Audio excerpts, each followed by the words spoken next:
Just when you thought this administration couldn't get any more predictable, Trump is now out here blaming the left for Charlie Kirk's death. Babe, you didn't even let his body get cold before pointing fingers at the left, Antifa, gays, trans individuals, POCs, bitch, probably the Girl Scouts of America. And the gag? The shooter was a 22-year-old white boy who comes from a MAGA conservative family. Hi everyone, if you're new, welcome. If you're not, you know what fucking time it is, bitch. It's time for the Daily Scream. Tyler Robinson, a 22-year-old whose family is so conservative that his grandmother told reporters that they're all MAGA conservatives and she doesn't know a single Democrat. Like Trump flags, Fox News, church on Sundays, his family is the whole 9 yards. And yet somehow the White House is spinning this as the work of left-wing extremists. Right. So somebody who marinated in far right-wing politics their entire life suddenly became a crazy liberal. Meanwhile, administration officials are now using this as an opportunity to be like, this proves Antifa runs America. You're saying Antifa, a left-wing anti-fascist and anti-racist political movement in America, is running the country? Clearly not, because we still have you nasty racist bigots in office. But this is classic Trump. Take a tragedy, throw it in the spin cycle, blame his enemies, and then treat facts like they're optional. And while all of this is happening, Kirk's family didn't just mourn, but they monetized off his death. His wife launched a GoFundMe that pulled in over $4 million.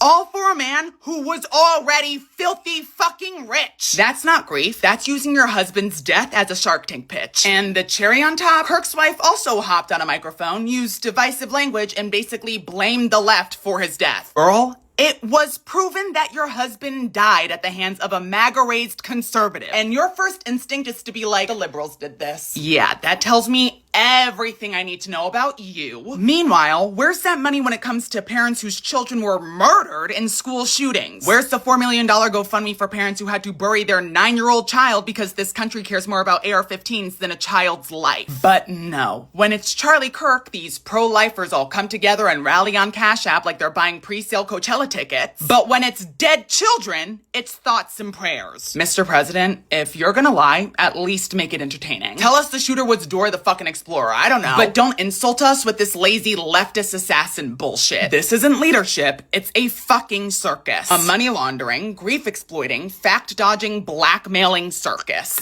Tyler Robinson, the alleged shooter who shot and killed Charlie Kirk, is he a Muslim? No. Is he an immigrant? No. Already people were giving me death threats and blaming Muslims, calling for Muslim countries to be bombed, not even knowing who the shooter was. And now that you found out that he is a white, Caucasian, born in America, Utah citizen, are you going to call for America to be bombed? Are you going to call for Utah to be bombed? Now that you know that from his neighbor's own admission, he used to go with his family to church, the LDS Latter-day Saints, commonly called Mormons, are you going to blame all Mormons or all Christians? No, and you shouldn't. I work with people from the LDS church. I know, I've lived next to them, and many of them are great people. You should not blame them for his actions, but your hypocrisy is exposed to the world. Share this video, show the world that if he had been a Muslim, if he had been a brown man, if he had been an immigrant, you would be blaming all of us. But today, you're going to say, well, he just had some anger issues. No, this is hypocrisy, and we're going to call it out. We should not blame an entire community, an entire religion, an entire segment of our society for the actions of the few. We as Muslims don't condone that, and we condemn your hypocrisy.